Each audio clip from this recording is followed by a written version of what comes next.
If you're a homeowner that's been thinking about making the move, but you're wondering, is 2026 the right time to do that? Or maybe more specifically, is the spring market in 2026 the right time to do that? Well, let's talk about that. Let's break it all down. We'll look at what's actually happening right now here in the Inland Empire, and more specifically, what it means if you're thinking about selling and upgrading this spring. So what we're seeing right now here in the Inland Empire is it's a market that's a lot more balanced than what we saw over the last few years. The inventory of available homes, it has been building. In fact, nationally, we're up about 7% compared to what we had last year.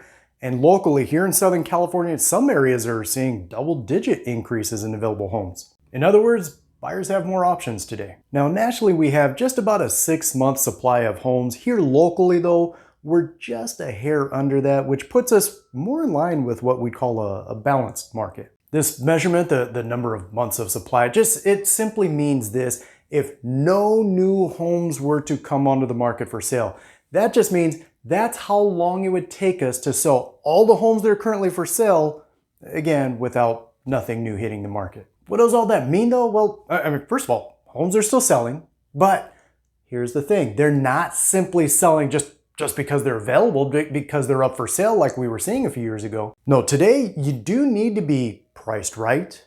The house, it needs to show well, and you need to be positioned correctly from day one. Hey, sorry, real quick, if this is your first time here, my name's Jose and I am your SoCal Realtor. Here we help Inland Empire homeowners sell smart, buy their next home better, move with confidence. So if you are thinking about making a move, don't hesitate to reach out. My contact info is below. We help people just like you every single day. But enough about that.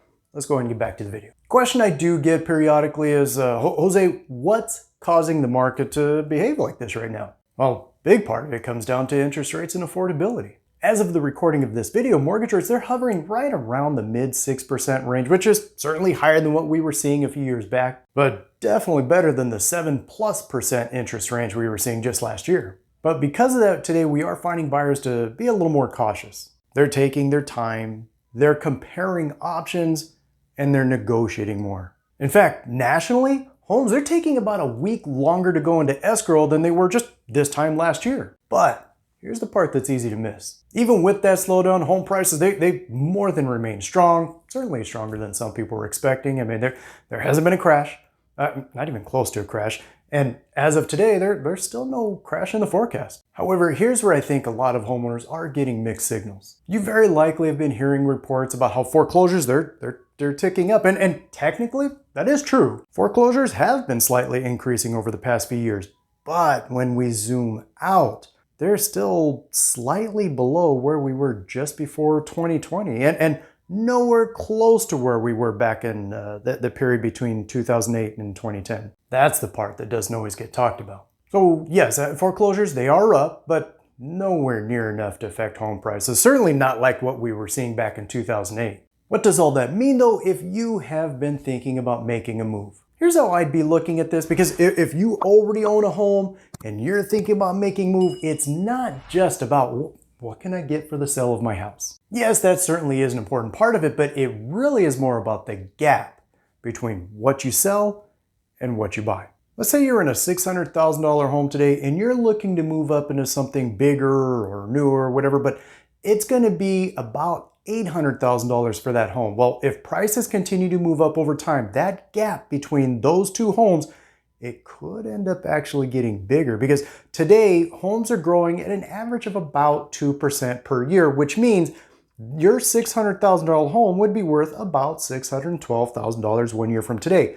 But that $800,000 home, that one's going to be about $816,000 1 year from today, which means waiting to make a move could end up making your upgrade a little more expensive. Now, let's flip that though. In a market like today where inventory is higher and homes are taking longer to sell, buyers are seeing a little more negotiating power, which means when you go to buy your next home, you may be able to negotiate things like repairs, credit, or maybe even a better price on the home.